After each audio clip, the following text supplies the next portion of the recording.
When you live on an island, you're surrounded by water, a key element to sustaining life. We came from Kauai, a small island in the middle of the biggest ocean on Earth.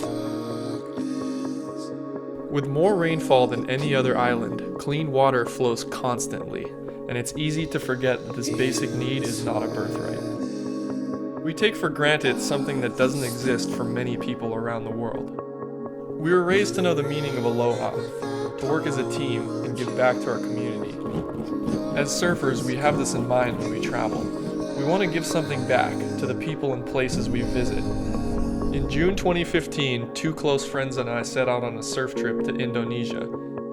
Through our research, we found that one of the best waves in Indo is on an island called Sumba, known for its world-class wave and resort, Nihiwatu. With very little natural resources, Sumba remains one of the poorest islands in Indonesia, many Sumbanese dying from a lack of clean drinking water and the diseases that follow. Our plan was to bring portable water filters to provide clean drinking water to those most in need.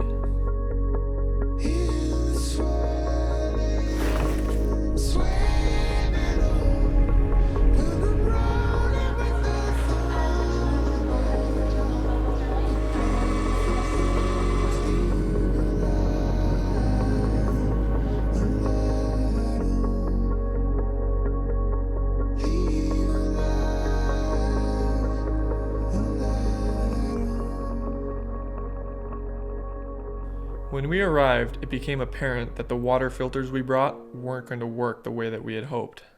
Not only do people not have clean drinking water, many don't have access to a water source at all. Young children walk miles every day carting water for their families and animals. So we sought out agencies that have been making a positive impact in Sumba. This is how we got in contact with Stephen Nolan, a practicing intensive care physician who leads the Sumba faction of Surf Aid, a major Australian-based NGO.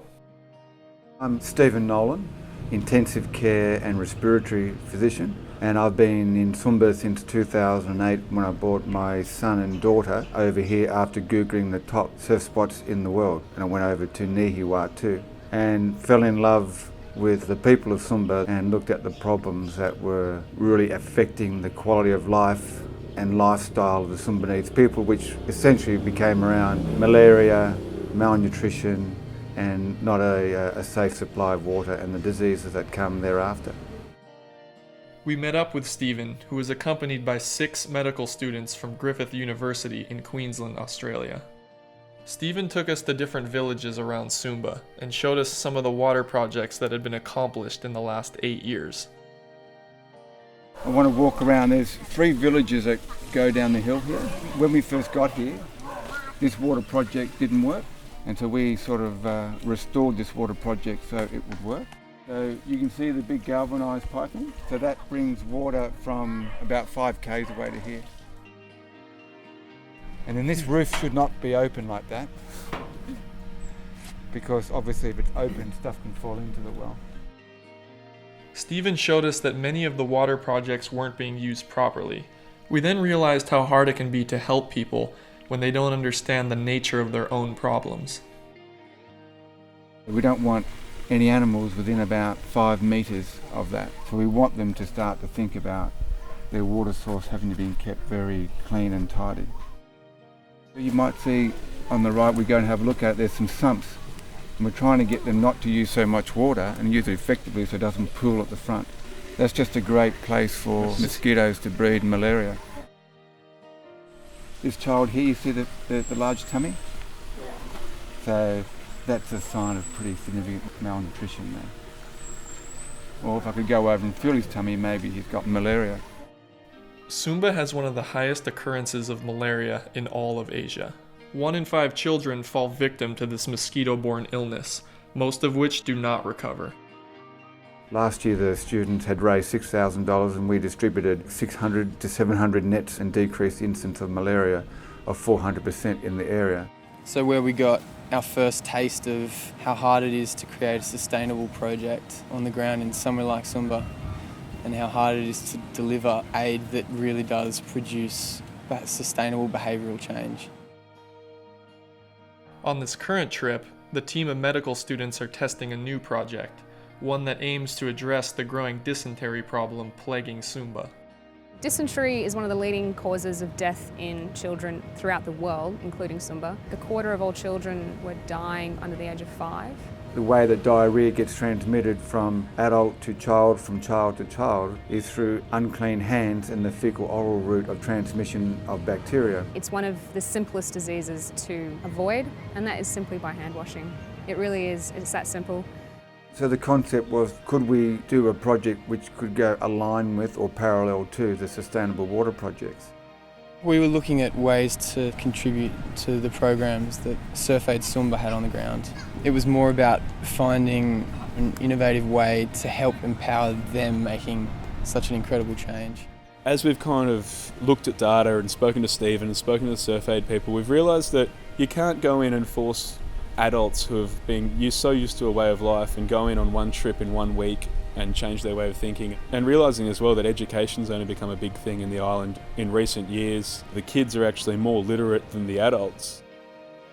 If we target the kids now while they're at schools, spread a message which actually resonates with the kids, and then they go home and spread that message to their families, we figured that's where we could make the biggest difference. There was a lot of brainstorming in a way just to find out what could be the best way to present this information to the community.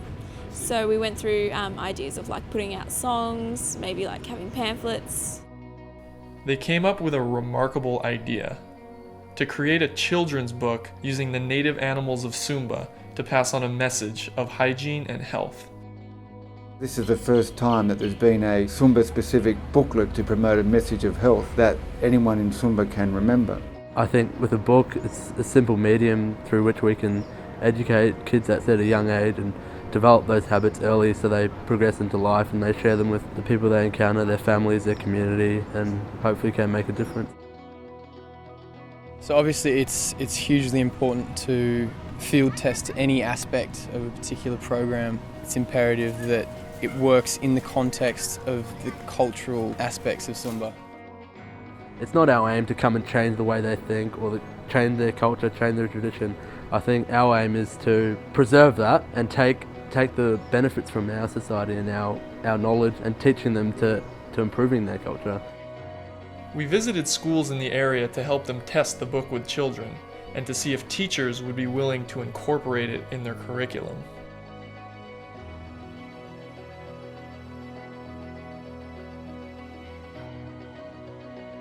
The reaction on his face was brilliant. We don't speak Bahasa, but the smile on his face when he came to talk about it said a lot. We heard a lot of bagus, which was winning, and then to hear the translation and the feedback, it was really cool to hear that it was a success story and that a lot of students would be able to get a lot of benefit out of it.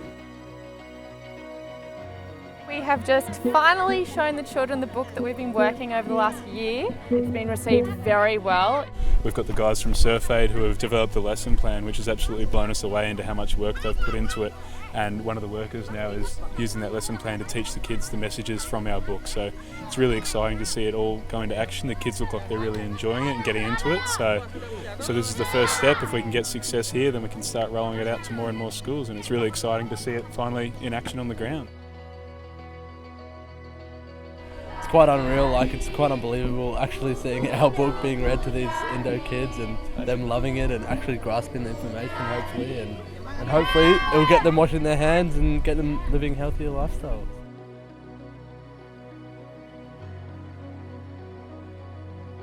So yesterday we had a meeting with the Surf Aid Sumba team and it was a really good reception that they really enjoyed the book and we were able to get some really great and valuable feedback from them. We do need to make some changes, like making the animals a bit more appropriate and more relatable for the children. You know, there's so many possibilities of where this could go. Some people have mentioned more books for different topics, so talking about things like pregnancy issues, focusing specifically on malaria, tuberculosis, things like that.